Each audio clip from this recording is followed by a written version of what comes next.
The test is in 4-part, Part 1, Part 2, Part 3, and Part 4. Now look at Part 1. Part 1. A newly arrived student wants to insure the contents of his apartment. He calls an insurance agent to ask for information. First, you have some time to look at questions 1 to 6.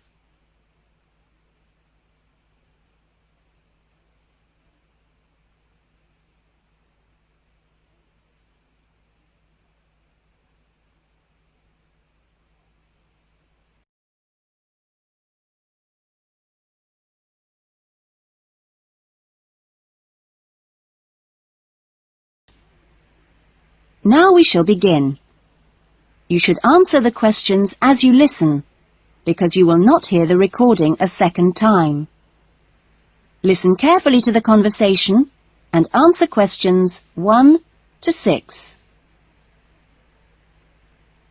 Good morning, Diane Davis. Can I help you? Yes, I'd like to get some insurance for the contents of my home. Fine. When did you move into the house? A couple of weeks ago. And, it's an apartment, actually. I was told by the landlord that it would be a good idea to get some insurance for the furniture and other personal possessions. Fine. Well, let's get some details. What kind of apartment is it? It's a 2-bedroom apartment. Huh? What floor is it on? Why do you need to know that? Because it affects the cost of the insurance. An apartment on the ground floor isn't as protected as others, and there's more chance of a break-in. Really? I didn't know that. It's on the second floor. Second. And how much is the rent? It's $615 per month. Good. And where is it located? In Biggins Street, South Hills. I see. And what things did you want to insure? Well, what do you recommend? Well, the most important things are those which you would normally find in a home. Things like the television, fridge, and so on. I see. Well, I've got a fridge and a stereo system, which I've just bought from a friend. And how much did you pay for the fridge? $450. 50 or 15? 50. And the stereo system cost $1,150. Have you got a television? Yes, but it's very old and not worth much. Okay. Well, is there anything else you want to insure? Yes, I've got a couple of watches and my CDs and books. How much do you think they're worth? The watches are worth $1,000? For both of them? No, each one. And altogether, the CDs and books cost me about $400. Okay. So the value of everything you want to insure is $4,000. How much will the insurance cost? Let me see. $4,000 divided by plus 10%. Right. So this kind of insurance, that's private contents insurance, it comes to $184 for a 12-month period. $184? Well, that sounds pretty good. Okay, I'll take that policy. Before the conversation continues, you have some time to look at questions 7 to 10.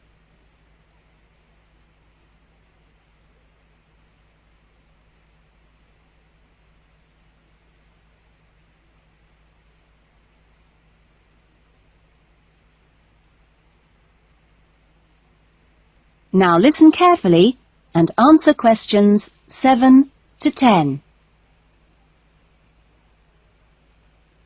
Can I arrange the policy over the phone? Sure. Just let me get the details down. So, that's Mr. Gavin Murray. That's M-U-R-R-A-Y. And the address is? It's 16C, Biggins Street, South Hills. Okay. 16C, Biggins Street, South Hills? That's right. It's 2 words. South Hills. And your date of birth is? 12th of November, 1980. And your contact number? Home phone number is 9872 4855. Right. And, you're Australian? No, I was born in London, although my mother is from Tasmania. Oh, really? Whereabouts? Hobart. I see. Interesting place. Now, are you working at the moment? No, I'm a full-time student at Sydney University. Right. Good.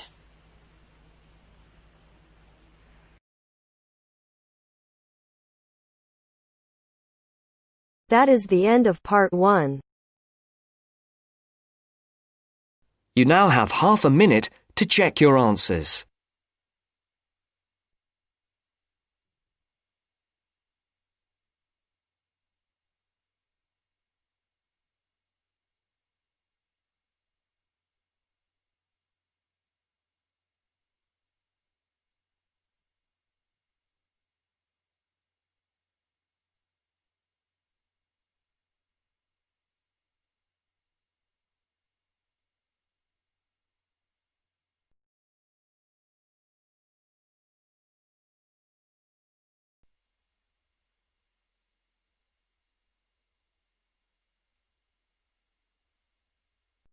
Now turns to part 2.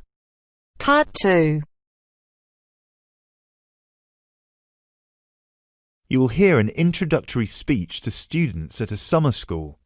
You have 30 seconds to look at questions 11 to 14.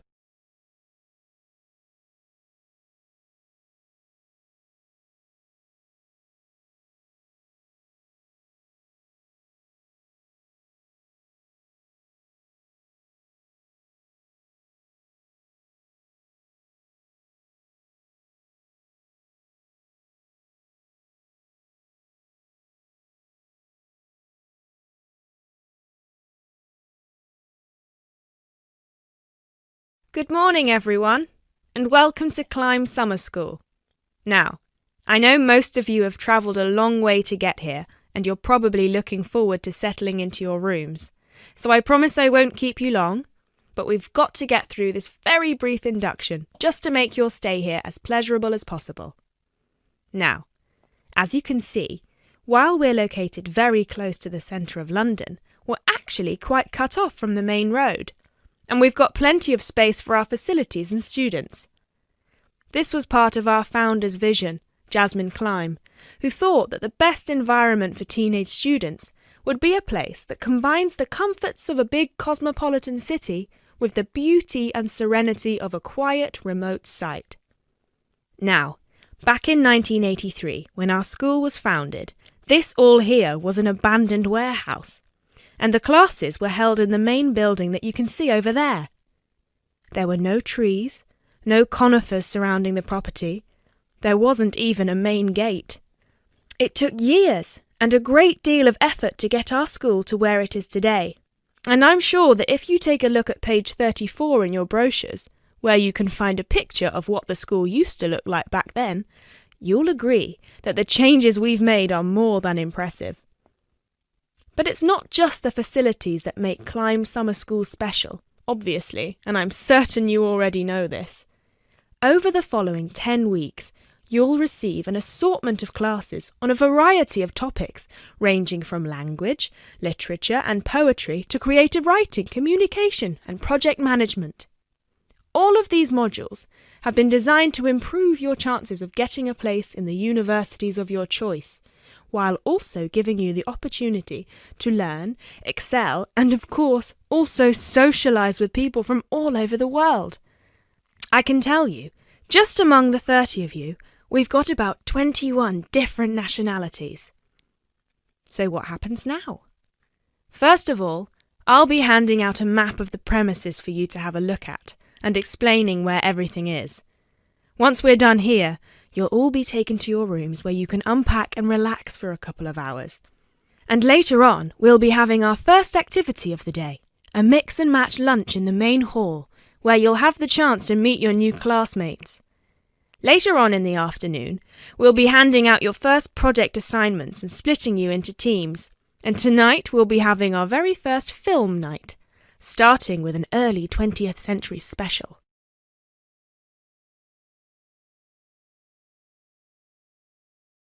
You now have 30 seconds to look at questions 15 to 20.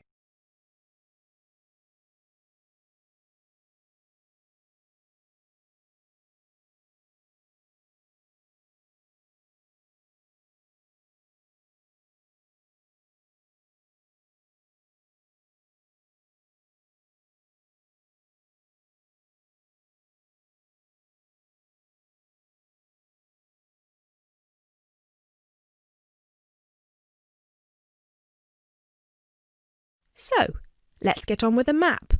You've already got a version of it in your brochures, so if you can open them to the last page so we can have a look. Very well. As I showed you before, the actual school is right over there in the middle. That's where you'll be having most of your classes. Adjacent to it, you'll find the main hall, which is where we'll be hosting most events, such as today's lunch. On the left from the main building, you'll find a smaller building, which is where the accommodation and welfare offices are located. This is labelled as the garden office at the front, and it's easy to spot because it has a green door. Each of you is assigned to a different residence hall. We've got 3 residence halls in total, 1 on the left and 2 on the right. The one right next to the garden office is Ursula Hall, named after our founder's sister, while the other 2 are Peter Hall and William Hall. Now, as you can see, there are 3 more buildings to the left of the semicircle here, and 1 more building on the right-hand side, next to William Hall. So that one, which is shaped a bit like a dome, is the pavilion. This is where all your letters will be delivered, and in the basement floor you'll also find a laundrette.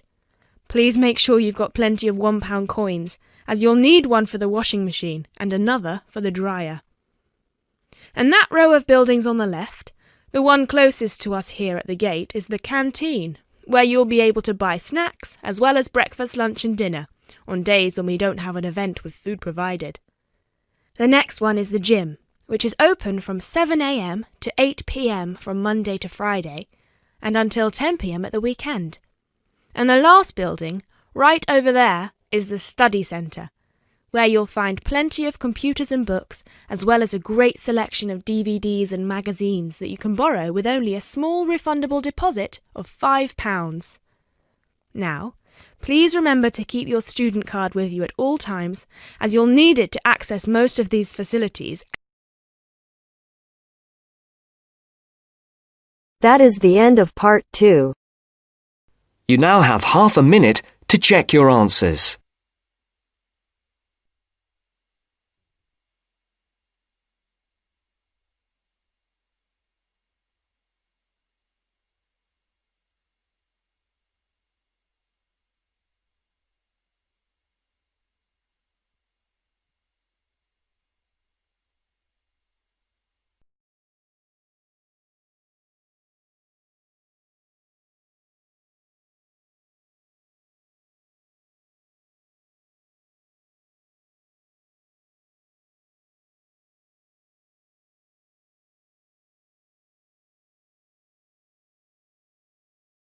Now turns to part 3.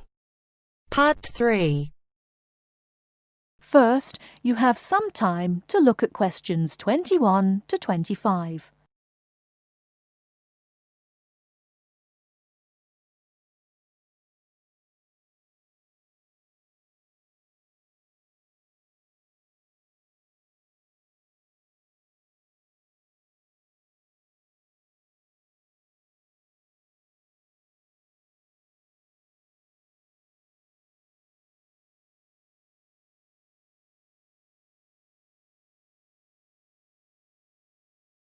Now listen carefully and answer questions 21 to 25.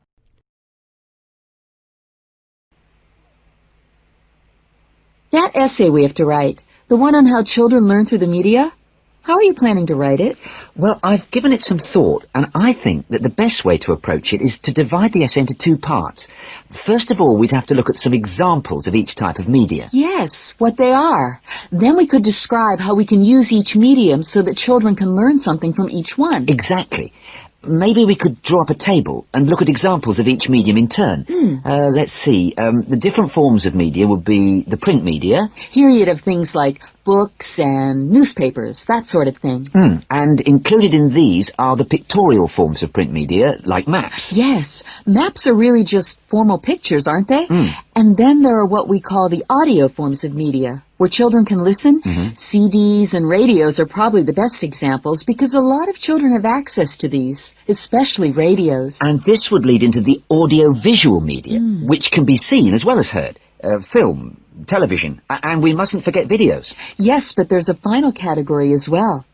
Computers that make up the so-called electronic media.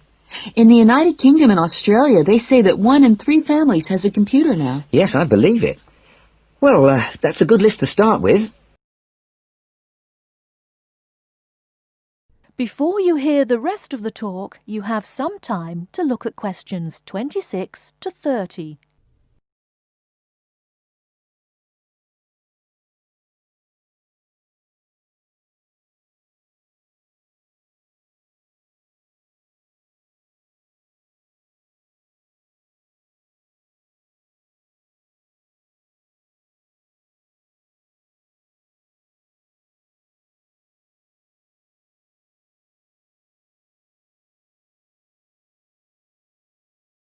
Now listen and answer questions 26 to 30. We're really getting somewhere with this essay now. So let's move on to when each type of medium could be used. I guess we could start by trying to identify the best situation for each type of media. What do you mean? I'm talking about whether each medium should be used with different size groups.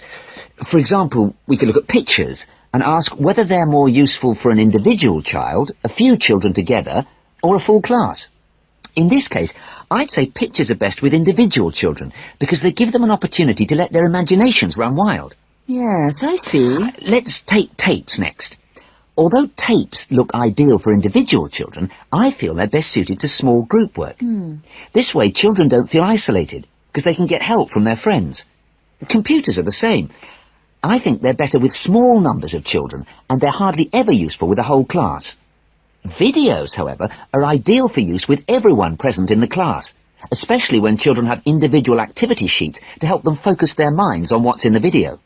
And what about books? What would you recommend for them? Books are ideal for children to use by themselves. I know they're used with groups in schools, but I wouldn't recommend it. Other pictorial media like maps, though, are different. I'd always plan group work around those. Give the children a chance to interact and to share ideas. I agree.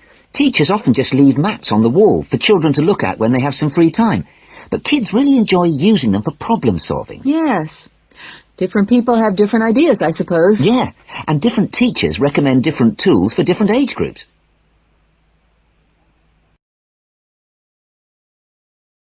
That is the end of part 3. You now have half a minute to check your answers.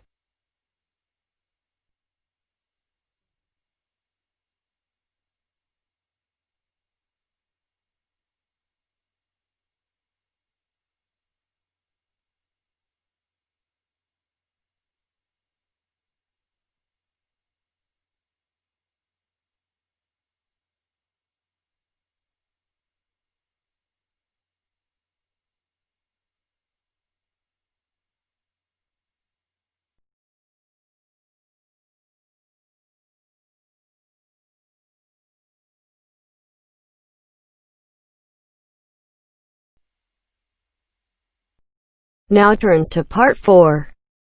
Part 4. I'd like to introduce you all to Donald Mackenzie, who has recently returned from a 12-month research project in America. First, you have some time to look at questions 31 to 40.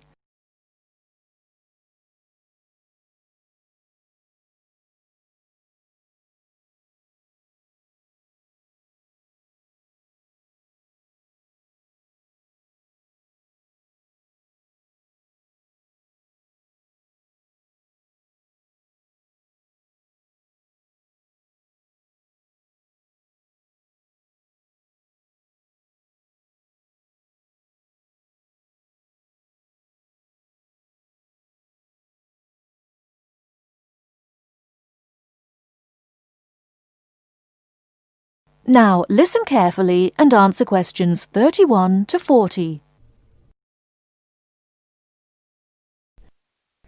Good afternoon. I'm pleased to see so many of you here today. As I told you all on Monday, the lecture on overpopulation has been postponed until next week, as we have a guest speaker today. I'd like to introduce you all to Donald Mackenzie, who has recently returned from a 12-month research project in America. He is here to share with us some of the results of his studies into the problem of illiteracy. Hello. Now, as sociology students, I have no doubt that you are aware that it is commonly believed that one indicator of a developed country is the level of education of its citizens. Now, most of these nations have free compulsory education for all, and strict teacher certification requirements. So it would logically follow that people from countries such as America would be highly educated.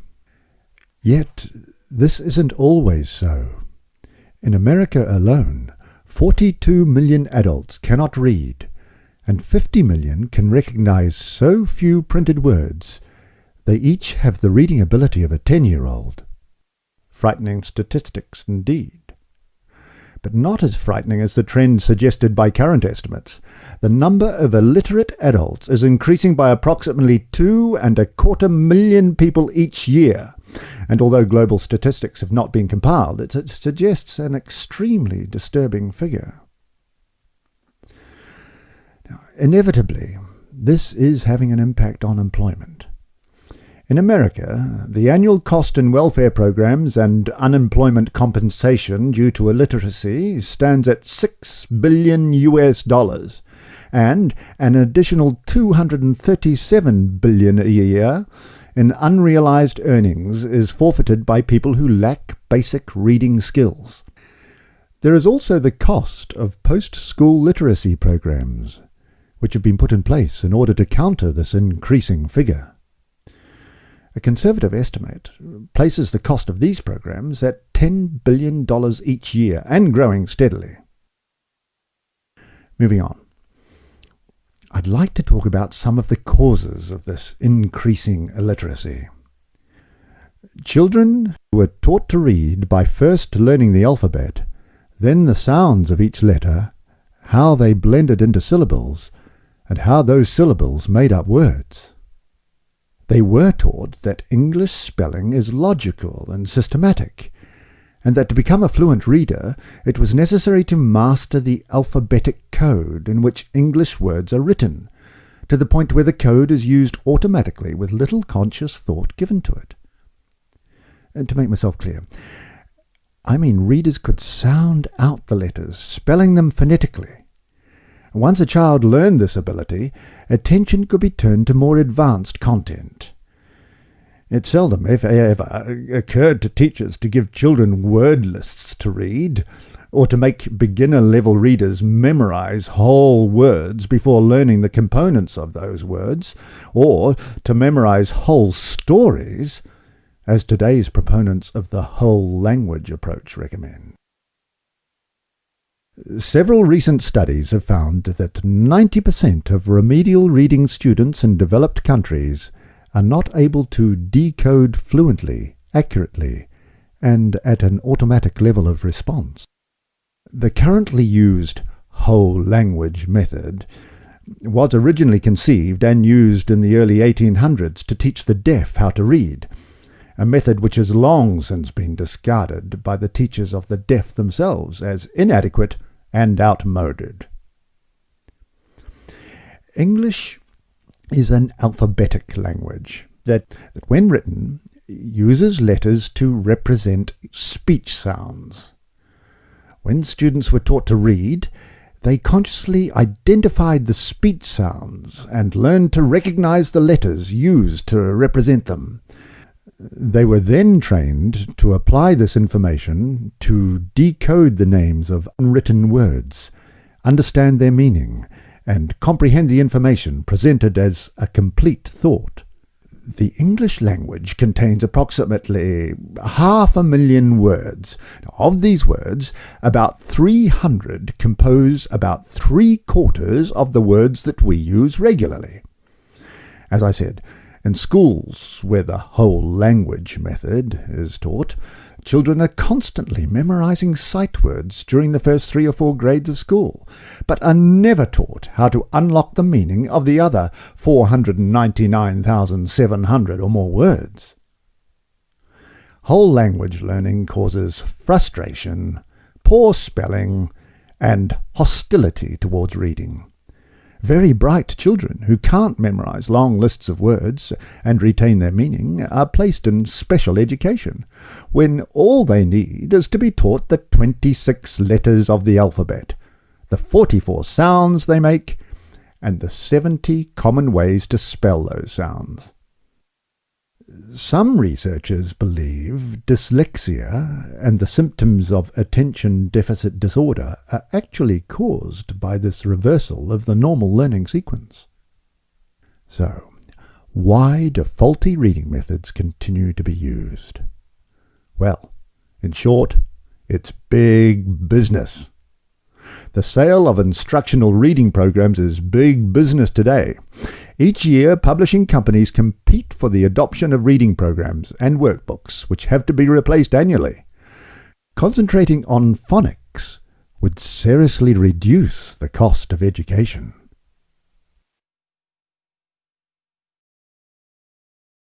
That is the end of part 4. You now have half a minute to check your answers.